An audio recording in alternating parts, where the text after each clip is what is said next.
program is...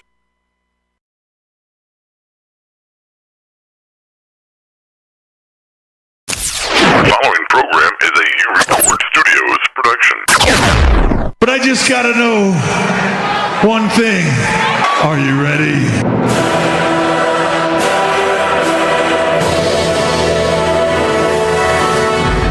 Are you ready?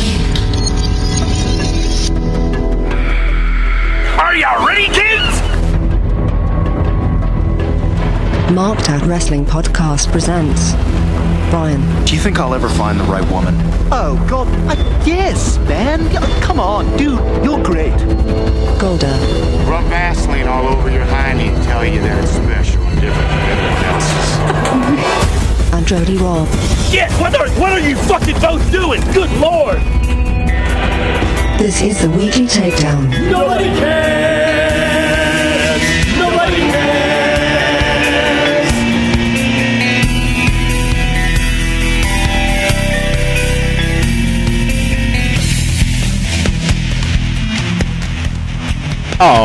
Alrighty. What's going on, guys? This is episode 162.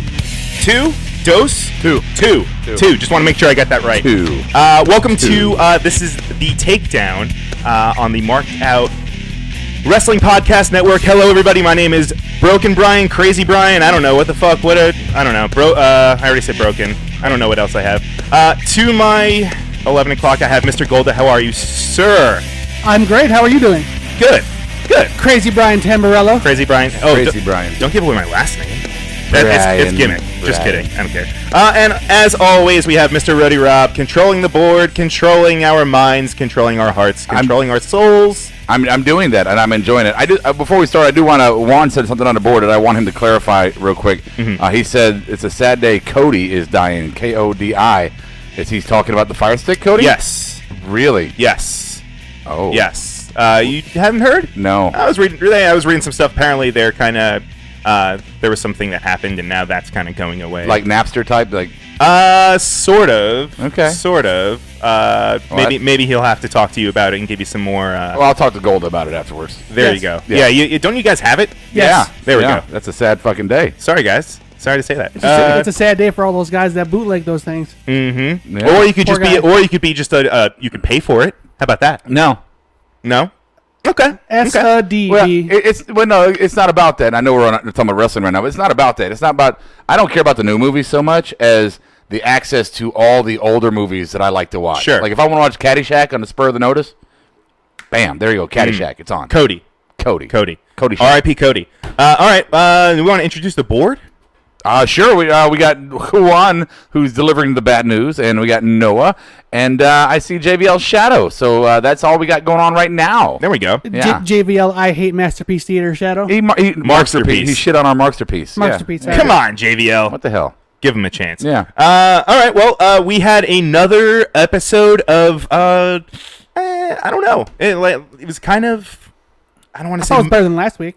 Well, that's not saying much. It's a slow grind. I guess. Yeah. Maybe we're in that lull, but well, they're building towards the next set of contenders. Sure. So. Well, we'll get into all that later on. But first, let's do some Housekeeping. Come back later, please. Here are your Marked Out Wrestling housekeeping notes and weekly schedule. Monday nights at 11:30 p.m. Join us for Monday Night Rawsome. Tuesday nights at 10:15 p.m. Smarkdown. The weekly Takedown. Thursdays at 5 p.m. where Brian, Golda, and Rody will react and review to the NXT broadcast on the WWE Network. Showtimes are for live YouTube broadcasts. All podcast versions will be available the next day on various podcast providers. Upcoming WWE pay-per-view specials and marked out shorts like Rody's Rant, Smarts vs. Marks, the Power Slam Dance Show, and Indie McIndieface will be announced as they are scheduled. Feel free to join us on our exclusive Bubba Radio Army Network show, The Weekly Squash. Visit BubbaRadioArmy.com for listings. Keep the conversation going on Twitter using the handle @SmartMarkShow. You can call our fan line 704-444-0084 or send us an email, markedoutpodcast@gmail.com. Visit markedoutwrestling.com for all other social media networks. Get connected. Well, that's... away. Oh my God! I said no. Okay, I clean? No, get out of here. I stick finger in your mouth? Housekeeping? Okay. Okay. Well, that's just your opinion, JBL. We love you, though. What? He said that, I like your thoughts, not your acting. Masterpiece and character flaws are the worst part of your shows. Ooh. Whoa. You know? Whoa. We like to mix it up. Have some fun. That's some heavy-handed stuff right there. It is. It's all right. All right. I like fake news. I like fake news. Exactly. Fake news. Golda, thank you. Fucking fake news. That's right. Sorry. Anyway. We still love you. Kofifi. Kofifi. Kofifi. Go Fifi. All right. So now that housekeeping is out of the way, you know what? We're not going to do any bullet points today. We're just going to get right into 3. There we go. Yeah. So number 3, we had Hideo Itami. Now, I know this one we saw it coming a little bit, and there were kind of rumors swirling around that this was going to be happening. Not rumors. Well, he went heel at a house show. Exactly, right. Yeah. So now we're finally seeing it on television. And fellas, what do you think? I mean, I know you for certain weren't really excited about the matchup per se. However, does the outcome afterwards, does that change your mind about Hideo Itami at all, or the match itself? Here's the thing: is Hideo is boring to me. Oni Lorcan is boring to me, and Cassius is one step above boring to me. And I don't know. It's not the in-ring work so much as it's just the psychology in the ring, the personality in the ring, and the personality on the outside. You're going to start a program here with Cassius and Hideo, and I'm like, so we're going to have really shitty kind of build-up to it, and then they're going to have a good match at a takeover. It's gonna drag until the actual big match happens. Yeah, I mean, I'm not looking forward to the match itself, but like you said, I don't know. I mean, just the way that they're building the storyline, it doesn't really. I don't know. It just seems like Cassius Ohno is kind of coming out of nowhere. Yeah, it seems to kind of save. I think this is a culmination of things. Golda is you have Hideo from New Japan, right? And you have Cassius, who spent a lot of time in the Indies after being released from NXT. And you have Roderick, who is a Ring of Honor indie kind of guy. Yes. And this is kind of what NXT is doing now. They're bringing in all these indie darlings. I know you hate that phrase, but fuck it. They're bringing in all these indie darlings in, and the style of NXT is really going straight to that direction of just in-ring work, and we're losing the personality that NXT had built through their own creations. Sure. Right, yeah, but that does make sense. I mean, like I said, I love the in-ring work, but when it comes to WWE, I love the pageantry of the storyline, how they build it, like the prestige of what they've always done and how they still do it. I would like a little bit more of that. I see they're trying. They started this after TakeOver when Tommy and Cassius Ohno had the little dust-up in the locker room where Tommy was just fucking destroying everything. And then later, the next week, they showed them like shaking hands by somebody's car, and then all of a sudden, he's beating the hell out of fucking Oni Lorcan. Yeah, but I mean, can you see these guys doing any more than that? I mean, there's the initial heel turn. He threw a fucking chair. I don't know. I mean, Roderick, I could see him doing a little bit more than that. But we'll get to that. I'm sure. Yeah, that's all I'm saying there. But Lorcan, he is what he is. He's just Mr. Vanilla that works a good match. Okay. Yeah, all right. Both in the ring and aesthetically. All right, so Lorcan, fine. However, I want to hear your opinion on Hideo Itami. Now that he's going the heel route. He has a chance to redefine himself.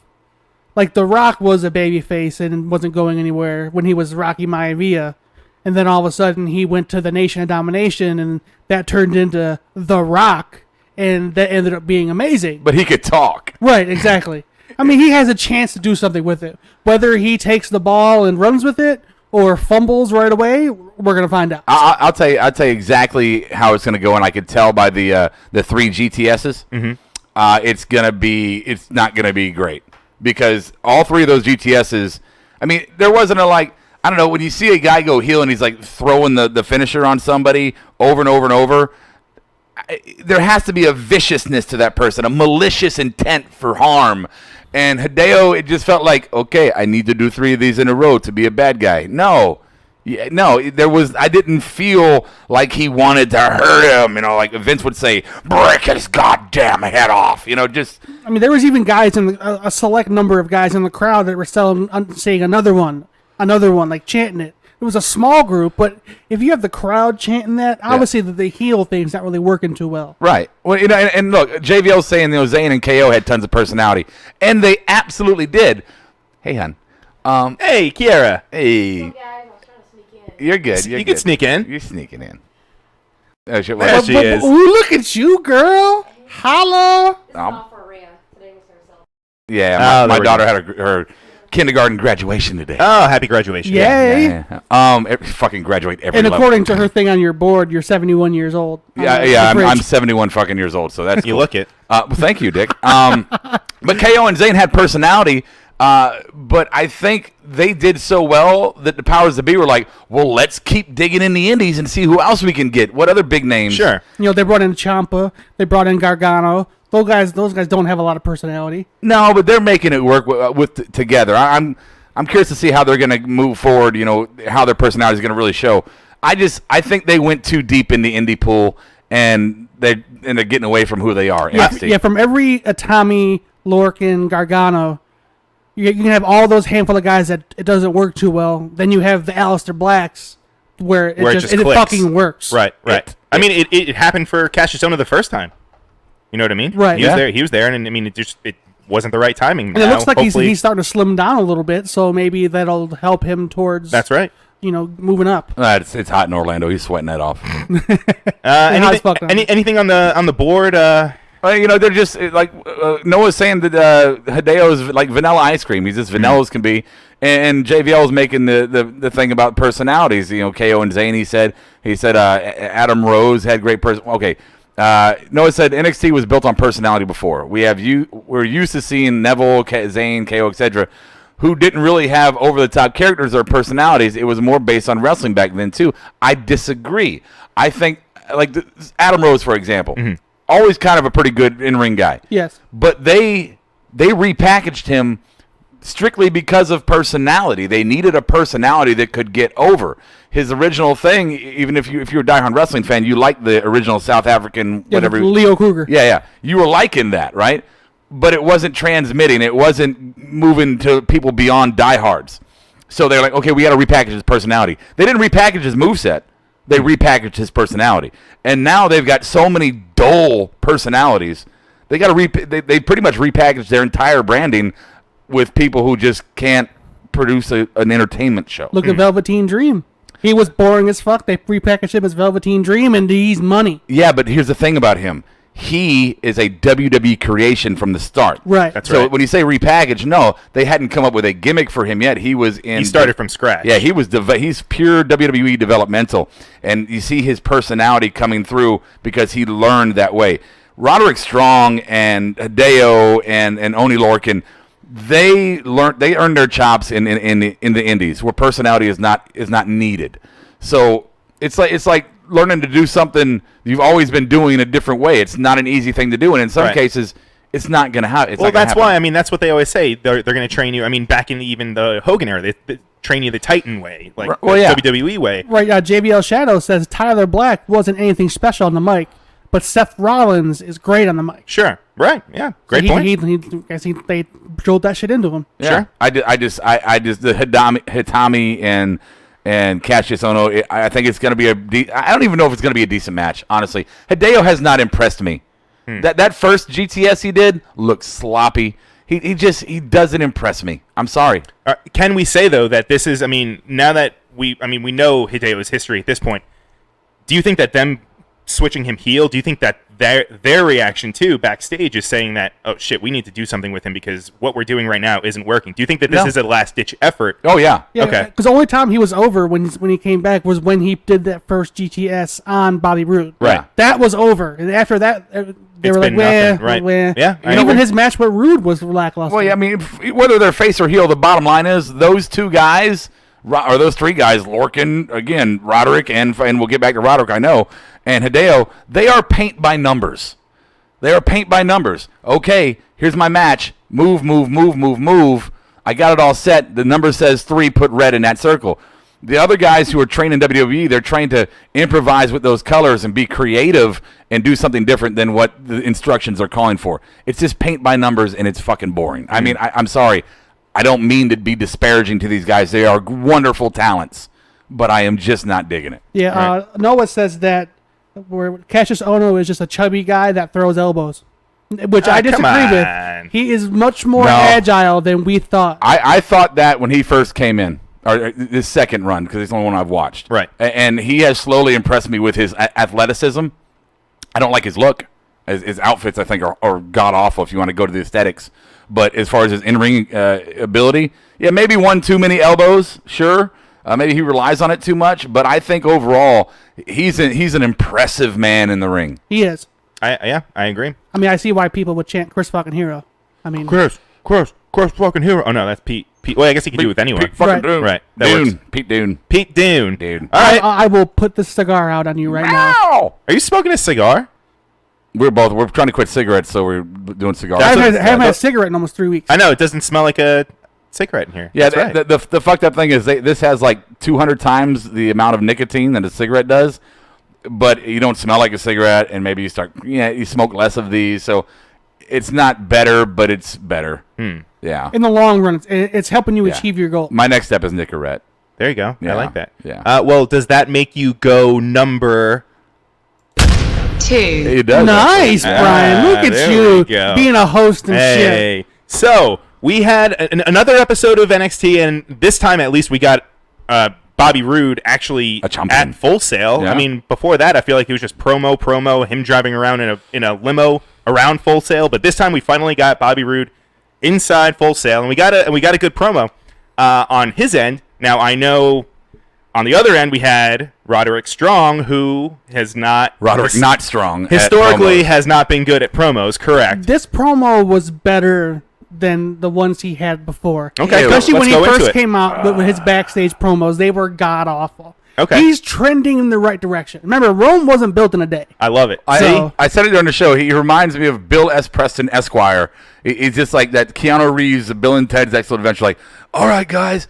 Whoa, we're totally going to drop a backbreaker on you now. Whoa, yeah, I got a kid now. I'll give you that. Just kind of, whoa, stoner, bro. Right. But it was a little bit more of what we've been getting from, This Is Your Life, or not This Is Your Life. What do they call it? Roderick Strong, This Is Your Life. I don't... Yeah, whatever. It was This Is Roderick Strong. This is Roderick Strong. The second worst thing ever on TV, yeah. So this was building more off of that. But Bobby Roode, my friends... He was really kind of digging into Roderick Strong. More brutal than any Nick Cannon MTV show I've ever seen. Oh, yes. That's right. Because his wife is marginally hot. Exactly. And your kid's kind of normal. Right. Yeah. And I mean, but before all that, Bobby Roode comes out after Roderick Strong is just talk. Yeah, exactly. Has the handkerchief. Yeah, he's got the tissue, just fake crying. That man is such personality. Oh, my God. Which is what honestly is what Roderick needs. He needs somebody who is over the top with personality. Sure. Because he is so not personality. I mean, I'm sorry. Again,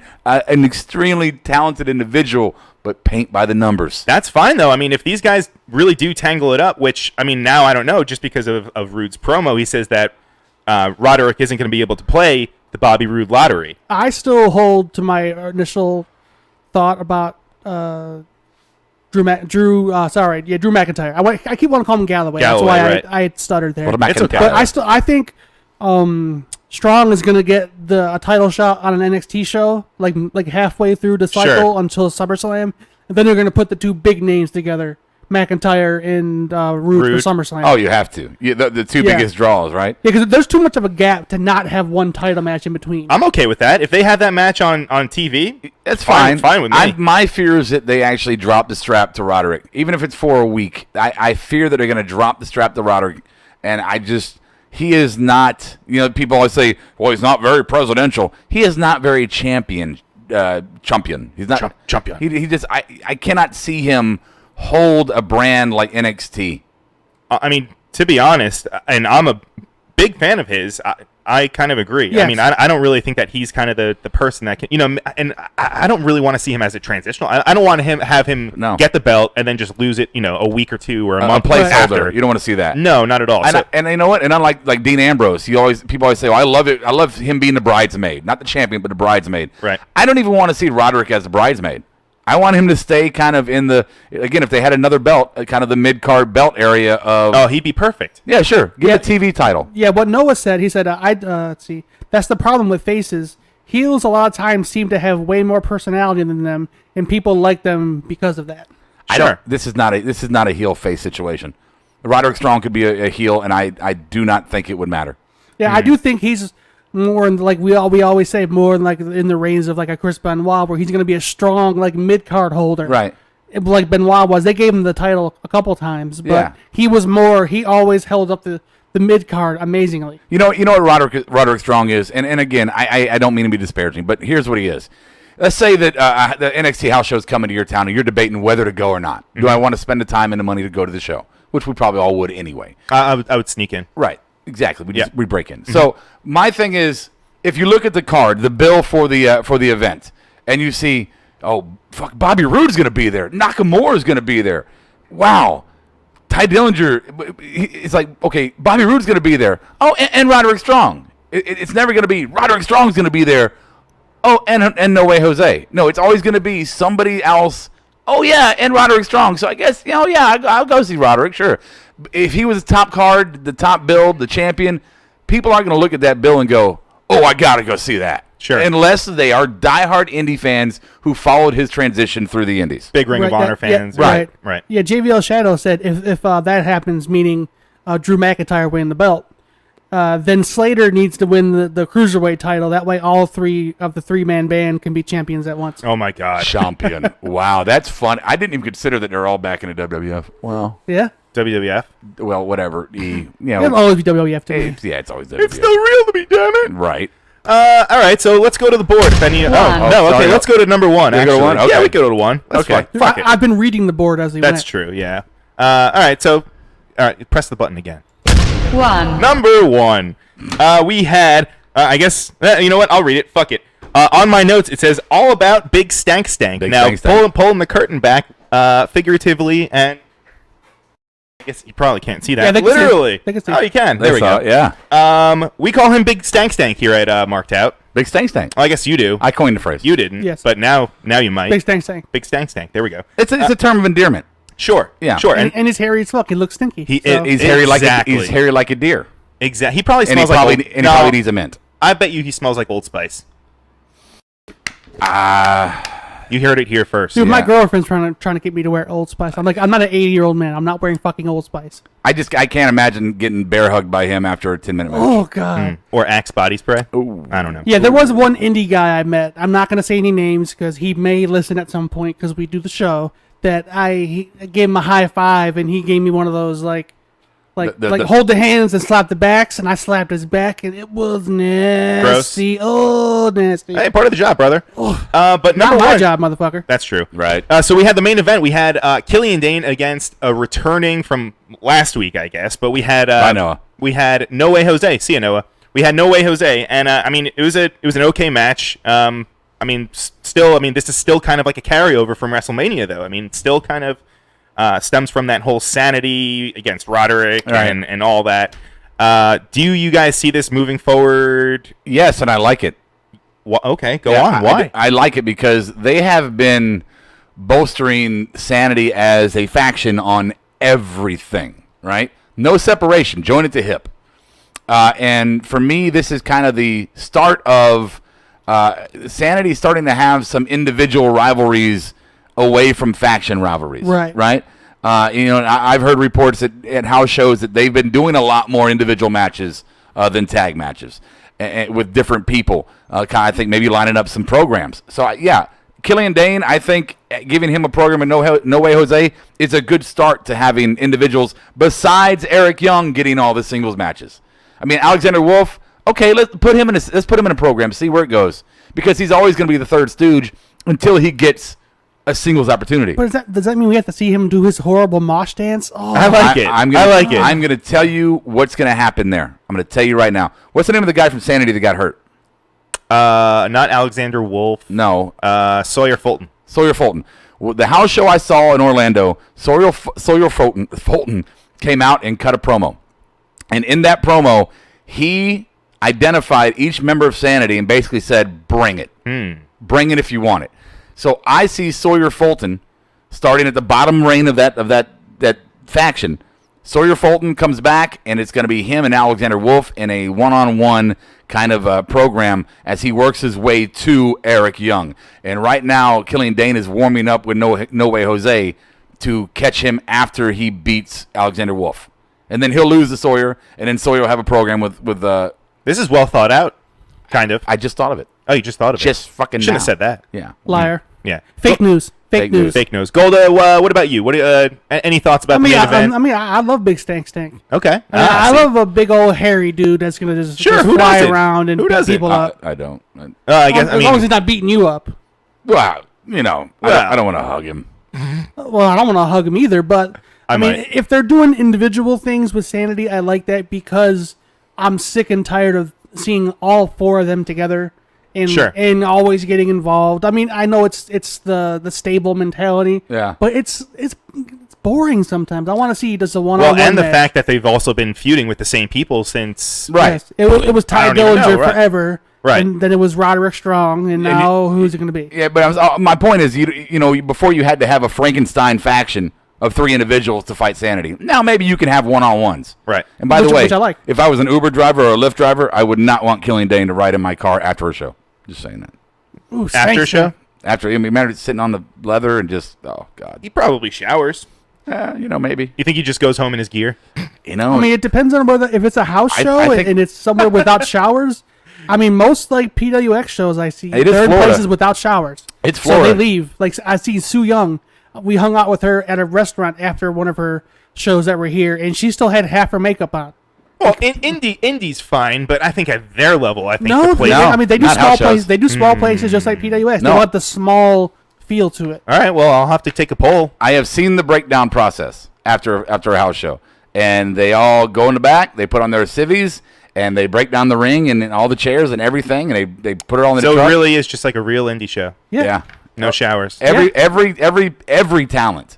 I need to find this out. I'm gonna get to the bottom of this. Yeah. I need to find out if they shower But after a match. But my point, I think it's Florida. So number one, he's always gonna sweat. Oh my God. And number two, I think he might actually just sleep behind the buildings the night before in the. That's swamp. true. All right, so you know what? I'm throwing his name in there, the pool of wettest wrestler, maybe? Yeah, because he's wet all around. Right, and it's like natural. And the hair retains the water. Right. Yeah. Now, I will say, to your point about the wrestlers breaking down the ring, when we were leaving the show in Concord, we left real late. I walked back in because my photographer friend was there, and Aleister Black was walking in, and he was helping break down the ring. Yeah, no, literally, if you don't know this, after every house show for NXT, every single one of the talent, except for maybe like Bobby Roode, but Roderick Strong was carrying fucking ring posts, and Aleister Black was hanging up fucking the lights on their little. little cart. That's fucking awesome. Yeah, everybody has a role. They all do it, and they do it fucking fast. And they're paying their dues. Sure, absolutely. Right. Yeah, no, that's what they're doing exactly. Well, I mean, it sets a good example. Yeah, the one ref Charles Robinson, he works out where I used to work out at the 51 Planet Fitness. And he was talking to me. He says, like, every show, he's the main guy that breaks the ring down. Yeah. And half the talents from the back go in there, and they're also helping break the ring down after SmackDowns and Raws and all house shows, all that. I've been to a lot of arena kind of events, like concerts and shit, my whole life, and I've done a lot of backstage stuff, hence the name Roddy Rob. So I've seen a lot of the kind of crew that cleans up afterwards. You have never seen a better chair cleanup crew than Liv Morgan, Nikki Cross, and fucking Bianca Blair just grabbing chairs at the end of a show. Hey, I had to do that shit, break down the ring. Yeah. Fucking hated it, but hated it. I mean, I'm not Whatever. even on PAUX, and usually me and my buddies would stay and help them break things down. Yeah. Good. There you go. Building goodwills when I cash in favors, you know. See you later, JBL. Hey, later, JBL. Okay, so the board's gone, so it's just us now. It's all right. just us. Just us. I think Juan just wanted to tell us about Cody, and then he left. There we go. All right, so let's, I guess we can talk about everything else. Yeah, go ahead and start talking. Just talking. This is the bed. Just talking. We had Heavy Machinery. They defeated Lars Sullivan, the newly coined Lars Sullivan. Dylan Miley, exactly. formerly. Dylan Miley, giant-handed Dylan Miley. That's a big motherfucker, man. He is. And his tag partner, Victor Andrews. And we had a little bit more of what we saw last time. We saw Lars Sullivan.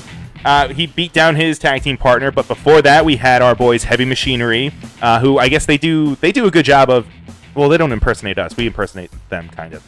Sort of. Steaks and weights. Steaks and weights, baby. Steaks and weights. Beef. Good match. And also, Golda, Rob, I didn't know this. Yeah? The Compactor. The Compactor. Awesome name for a finisher. What a wonderful finisher. I think they finally named it what it is. They Right. finally named it.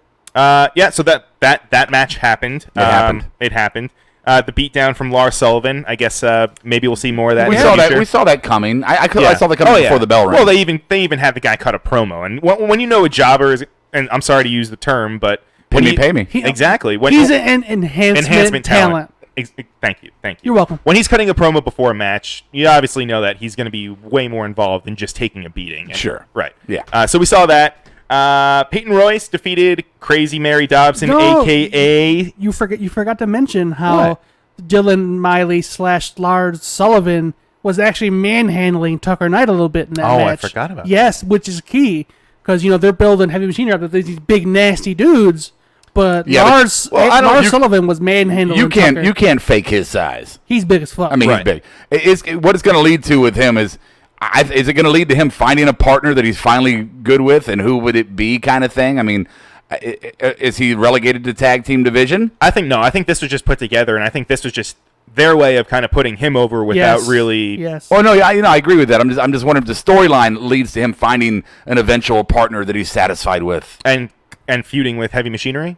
No, not necessarily. Just I mean, Jason Jordan was doing that when he stopped tagging with Ty Dillinger. He was running through different partners, Angelo and Dawkins. then all of a sudden he came out with Gable, and it worked. Yeah, Angelo Dawkins probably had a half dozen tag team partners before he got with Montez Ford. Old Red Shoes. That's right. Yeah, good old Red Shoes. That's right. All right, and then we also had a fun promo with Cien Almas. Andrade Cien Almas. I don't know. Okay, Noah's back. Oh, apparently Noah. they were going to dinner, but his mom and sister had a fight, so they're home now. All right. Way to spill all the info. There you go. Yeah, right. All right. That's right. Yeah, Jesus. So you were talking about yes, we were talking about Andrade Cien Almas promo, and fun fact, that was what's her face, Thea Trinidad. Yes, correct. She is so attractive. Well, we're trying to keep it highbrow. Back off. It's Austin Aries. Yeah, good for but him. He's little. I could take him, dude. Ooh, yeah. Anywho, so they further along the storyline of Almas not really giving a shit and just kind of going out and partying and I don't know, Rob. I mean, do you see this continuing? I think this is going to end with a conference between Cien and Regal. I mean, Trinidad. What's her new name? Anybody know? Trinity. I don't think they said her. No, she didn't have a name. I think they're just putting her in that role. You know, maybe Regal's out now. Maybe it's her that motivates him to finally start winning. Kind of like, I don't know if you've ever seen the movie A Knight's Tale. One of my favorite movies, Heath Ledger. I thought no, that's not with Martin Lawrence. No, it's not. That's Black Knight. Okay. Yeah. A Knight's Tale, but he's Heath Ledger's in love with this princess, and one day she comes out and she's like, you have to lose to prove my love. And then she comes and flips it and says, you have to win to prove my love. And he's like, God damn, woman, kind of thing. And I think it's going to be one of them things where she's going to stand out as, I'm badder than all these bitches you're hanging out with. And if you want me, you better start showing me something in the ring. And then he just flips it around. Next thing you know, he's fucking running through the roster. So do you think that she's going to be paired up with him now?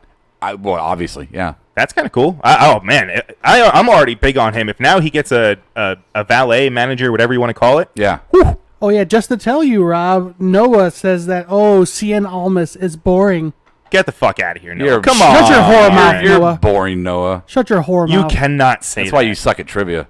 Ooh. Yeah, 0 for 100, boy. Yeah, boy. Is there a fork anywhere on the table? I'm looking around, and I'm seeing, what is that right there? iTunes. What? Reviews on iTunes. Wait, breaking news?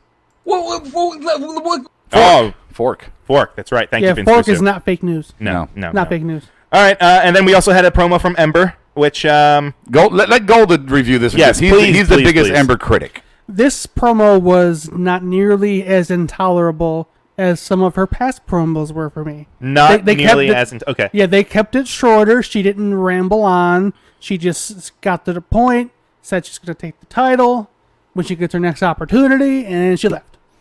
The thing about no problem. The thing about relationships, and we can all attest to this. Maybe not Noah because he's too young. We can all attest to the fact that you meet a new person, you start getting involved, you date them, marry them, whatever, and they all have something about them that you might just cringeworthy. Something like, God, I hate when they do that. And after they've done it so many times, it's almost numb, and you're like, you know what? I'm okay with it now. I don't think I'd like it a different way. And with Ember, I started out with her promos there's just something missing there. The acting's bad. It's very bland, blah, blah, blah. But she stuck to that. And now I've gotten to the point where I really don't want to see her be any other way than what she is. Honestly. Okay. Yeah. I have no problem with that. I can dig it. Yeah, I can dig it. Sorry. No, JBL's not here. Oh, yeah. Dig that. Because the cream always rises to the top. Yeah. There we go. Yeah. All right, Pow. so let's move on. Goddamn, pal. Just move on. Let's move on. Oh, that's trivia music. There you go. Yeah. Discussion topic. Discussion. Yeah. All right. We could use this music. I like it. You like it? Yeah, that goes. That Okay. goes. All right, so our big discussion that we had, or that we're going to have this week, fellas. Yeah. Gentlemen. Stop hitting the table. Why? It's a good sound effect. No. Only when I do it sometimes. But now that you said it, now I'm going to do it again. No, I'm just kidding. Before Rob does something very unpleasant with these lighters to your booty hole. Anywho. Here's a good. You might like this bed. That better? Ooh. Yeah, there we go. Yeah. Oh, I like that a lot, Robert. Thank you. Yes. It sounds very WCW Nitro to me. I love it. Exactly. Oh, yeah. Yes. Maybe more like maybe Thursday Thunder. Ooh. Yeah. Or Saturday Night. No. It's all right for fighting? I don't know. No, what? WCW Saturday Night. Come on. I never watched WCW. Well, maybe back when it was like TBS days? Yeah. Oh, yeah. 605, baby. Thunder was on TBS. It was. I'm just when I hear that, I picture Tony Schiavone showing up with the little fucking set and all right, wrestling fans, we got Ric Flair. Woo! Kind of right after his match. Sure. Yeah. Anywho, so let's talk about Rob, you had a good idea. So the topic is undefeated heir apparents, and what my thought here was. So we saw, and you corrected me on Finn. I thought Finn was undefeated before he got the title. He did one loss. Just okay. one loss. KO was undefeated before he got the title. Yes. Authors of Pain, undefeated before they got the title. Yes. Let's see here. Who else? Asuka, undefeated before they got the title. Bobby Roode, undefeated before they got the title. I'm sure there's somebody I'm missing within that realm. Well, what's the spaces so far? I would say Seth Rollins probably was undefeated before he got the title. Just in NXT. Just NXT. Well, I'm afraid. My point here is I'm afraid that they're going into a trend here with that, where the Drew McIntyre is running rabid through the ranks. Is Drew McIntyre going to be undefeated until he gets the title? Is that now the thing that you have to be undefeated before you get the title? Can people not take a step back and then? If Roddy gets it, obviously he's not undefeated. But right. I see Drew getting the belt eventually. Yes. And I see him being undefeated when he gets the title. I certainly don't see Drew. I mean, specifically, I don't see him losing before if he does get the title. I don't see that. For me, it was something special that like Mr. Perfect. Him being undefeated was something kind of special. Even Bo Dallas when he first came in to main roster. He had a little streak where they're talking about how he was undefeated, and then he lost to like Titus or some shit. It was stupid, but yeah. But yeah, I undefeated should be a gimmick in itself that's very special. The fact that they've kind of watered down undefeated by all the champions being undefeated, I really hope it's not a trend. Golda? I mean, I'm right there with them.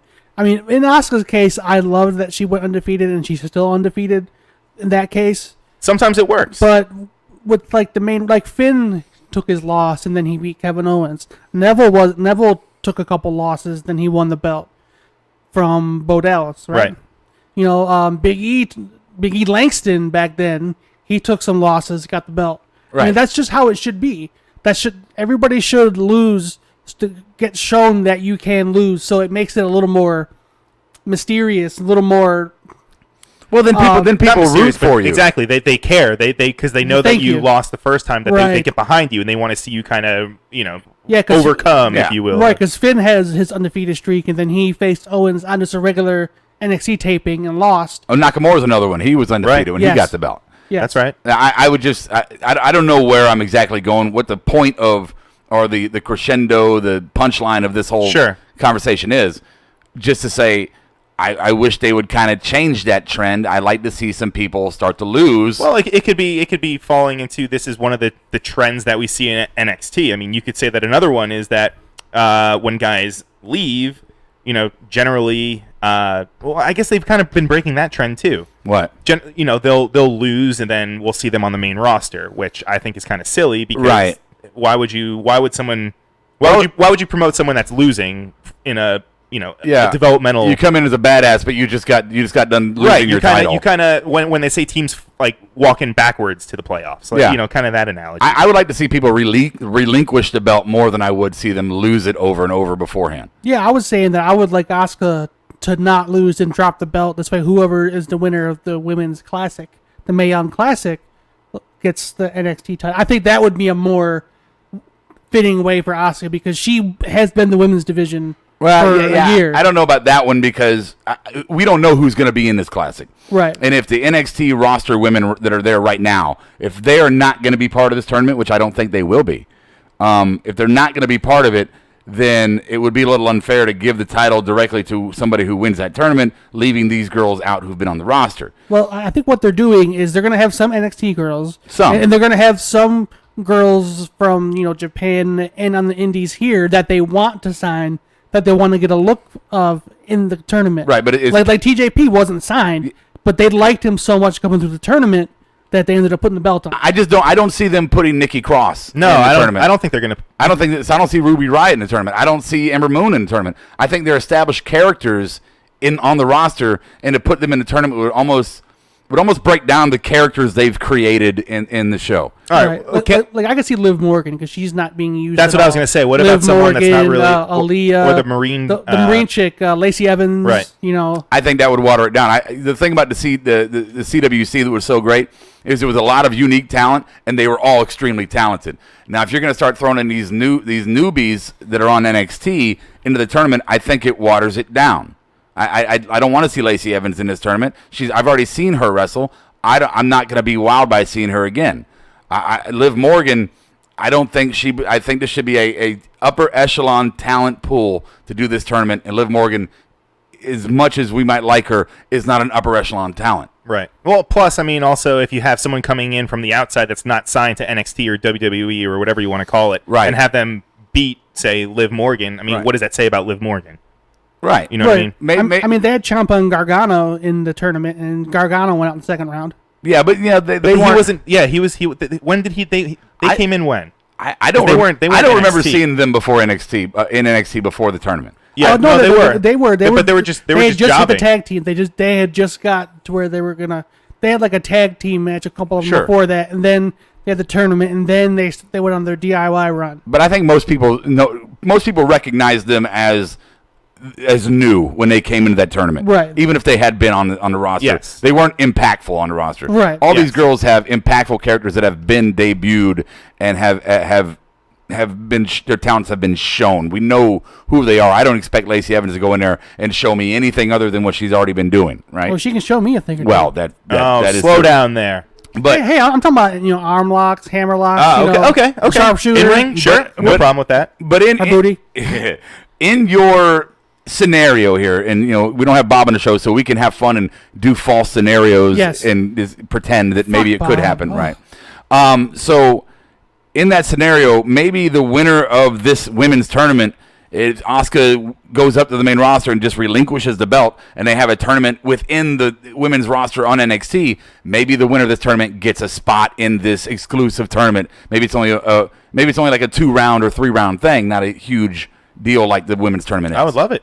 That'd be great. Yeah. I would love the part actually if Asuka more so about her giving up the belt. Yeah, that'd be great. Even if they did a battle royal, which I don't think they should because they just got done doing one, they could just say the winner here gets an entrance into the battle royal. Sure.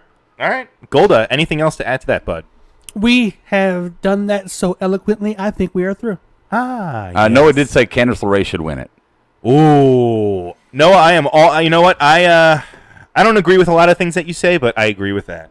So Yeah. thank you for that. All right. All right. So yeah, And Skolda. JD's on the board trolling us. Blah blah blah. Hey, JD. What's up, JD? Oh my gosh. So build for next week, we have a triple threat elimination championship match. Championship. I am match. champion. I am champion. Between Nikki Cross, Ruby Riott, and the champion Asuka. Fellas, I don't know. you don't know. I want Asuka to win, but I could see this as a situation where like underdog Ruby Riott beats her and they Sure. something. I could see that happening. I don't want it to, but I really could see it. The only reason why, and I don't know if I'm going Ruby, maybe more or less Nikki for me, but the only reason why I don't think Asuka's going to win this match is Ember is obviously restarting a program with Iconic, with Peyton and Billy. Mm-hmm. So she's going back to them. So we thought it was going to be Ember and Asuka once Ember got healthy, right? But obviously they're going a different direction. So maybe this is kind of Asuka's time. Asuka loses it on in this match and then has to fight Nikki or maybe you're Ruby at a takeover or whatever, and then she's gone. You know, she loses the singles match. Right. So I think this is them opening the door to the main roster for Asuka. Okay. I mean, I think she's needed. No, I mean, she's done everything in NXT. Yeah. I mean, what else is there? What if they brought her up in time to be in the Money in the Bank match? 'Cause they only got 5. They only have 5 women in that Money in the Bank match. And, you know, traditionally, 6 is the number, right? Right. Mm-hmm. There you go. Asuka sneaks in there. I want to be a Money in the Bank match. Yeah, because Sasha Banks was still up when she had her rematch with Bayley, the Iron Woman match. Yeah. Right. And it wouldn't be unheard of. I mean, look, the Hardys came in at Mania. They weren't in the match, and they came in out of nowhere, and they joined the match. Maybe SummerSlam or Money in the Bank happens, and, we got one more entrant, guys. Hey, anything can happen. I mean, what's his face? Big Stank was in the Andre Memorial Battle Royal. He was. So, yes. Yeah, there's always one NXT person every year. Yeah. Because they had Itami a couple years ago, then Baron Corbin won it, and then he was Itami was in it the year before. That's right. No, that's before he got injured. Itami wasn't. That's right. Yeah. Before what? The second or third time or fourth time? Fifth time he got hurt? Seventh. That's right. All right. So I guess Board, you can start throwing up your final thoughts. It's just Noah and Jonathan. We don't need those thoughts. We don't need them anymore. Yeah. Well, Noah already said his final thought is. Oh, he wished he had Peyton Royce, please marry me. Oh, I thought it was he wished he had. You're not old enough to marry anybody. That too. That's right. All right. So we don't have. There's no special events, no pay-per-views this weekend. No, there is a special event for Marked Out Wrestling Podcast on the YouTube Live channel at 10 p.m. Central, 11 p.m. Eastern Time. Going live is going to be our first edition of Smarts versus Marks, where it's going to be me versus Bob in a topic segment type show, kind of a rundown show. Where if you have enjoyed the oil and water mix of me and Bob from Memphis, the never see eye to eye cat fight that we seem to have all the time, well, here's your chance to have it me and him one-on-one mono girl. It's going to happen Saturday night, 11 p.m. Eastern Time on the YouTube Live. It's true. I mean, you guys actually, this isn't actually, they're not fucking around. Like, they really, every single thing, I feel like you guys are just butt heads all the time. Yeah, every single time. It's just, I don't know, and I think I make decent points, and people are like, you get so angry. No, you know what? He's the one that he just gets me so. But the problem is he, and I'm not saying he's wrong, but you said that you think that you have good points. I mean, also he thinks he has good points, and there's the issue. I am the kind of guy that if you give me a counterpoint and it makes sense, I will say, you know what? Okay. Bob, no. But if I give you a point, a well thought out point, and then your response is, whatever, you're stupid, I'm like, that's when my hair starts to stick up and my blood starts to boil. Sure. Like, don't fucking, I'm a grown man. Give me the respect of my thoughts and my opinions and my words, and at least give me something back that counters what I'm saying. Right. Don't just tell me I'm being stupid or I'm being marky. Yeah, sure. And every episode, or excuse me, every week, either it's Rossum or Takedown, usually me and Rob disagree on one thing. Something. Something, but I say something, he says it's his thoughts. Okay, cool. Yeah. Or he says something, I say, no, I think it's this way, and everything's under the bridge. Whereas Bob, it's like, no, you're fucking wrong. You're fucking wrong. I'm God. Wrong. Fuck you. Rob wins. Rob wins. Hey, everyone. Rob wins. Hey, everybody. He's fake news. Block bad things out. Monday night, we got Monday Night Rawsome coming up, Brian. And Monday Night Rawsome, we're going to try another edition of... And now, another edition of... We're going to do another edition of This Might Suck, and it's going to be called Marked Out Politics. Marked Out Politics. So we're going to go for the fun side of it. It's not going to be all depressing and everything, but it could be a hit. It could be a miss. I will say this, though.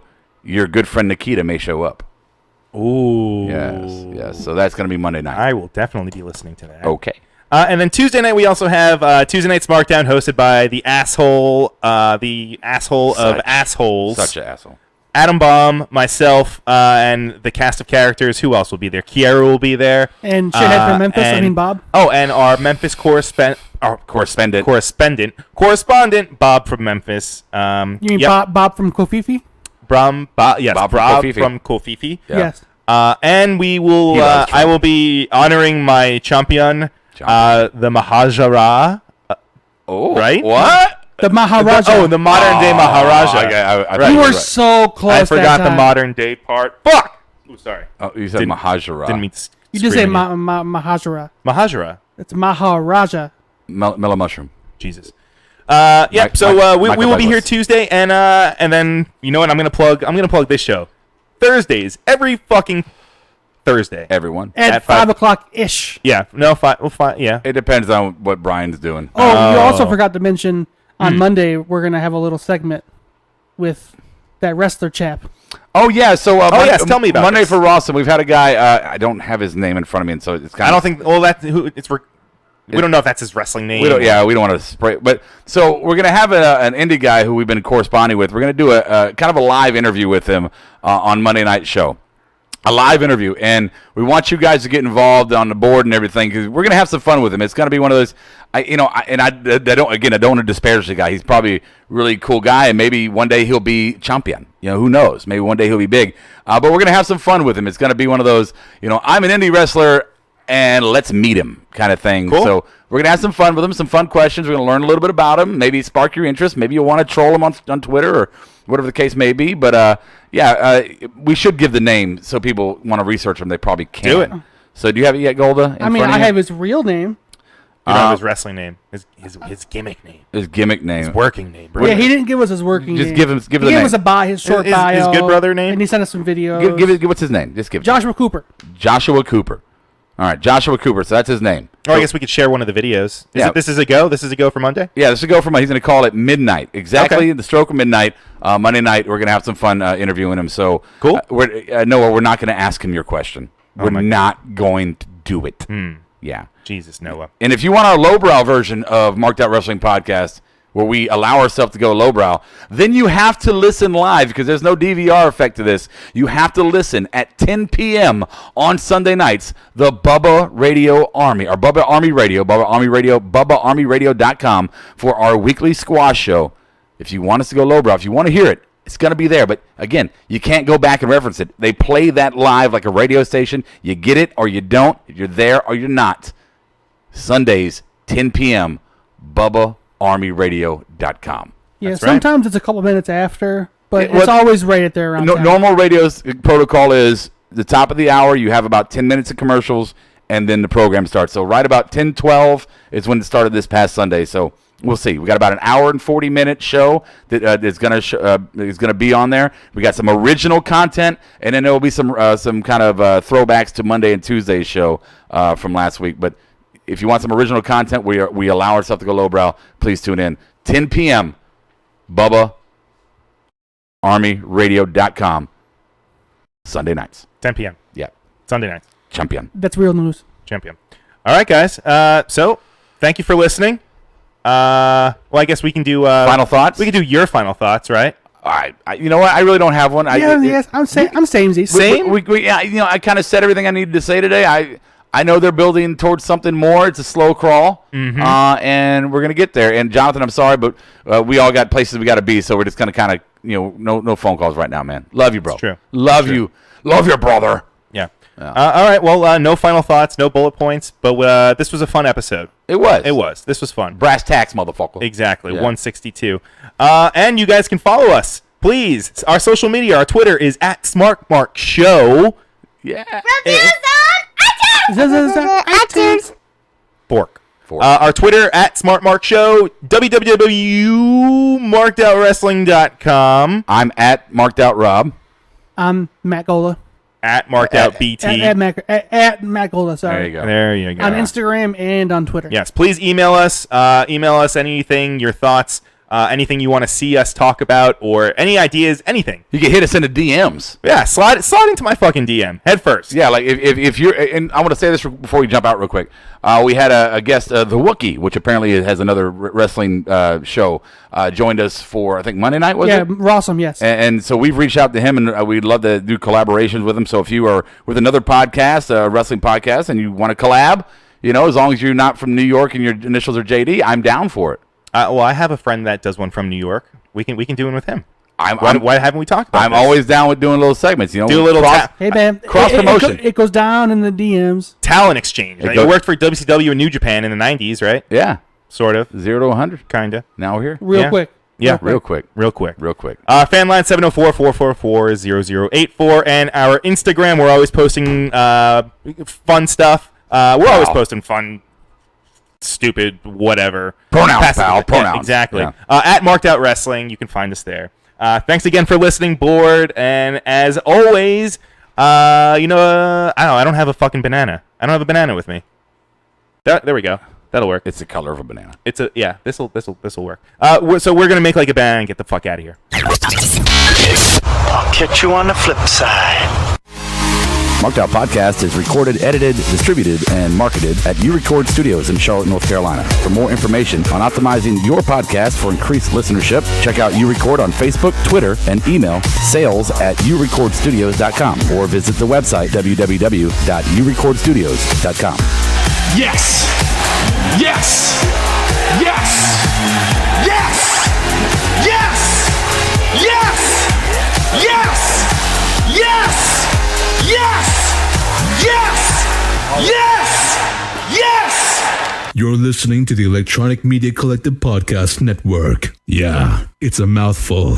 For more great shows, visit electronicmediacollective.com.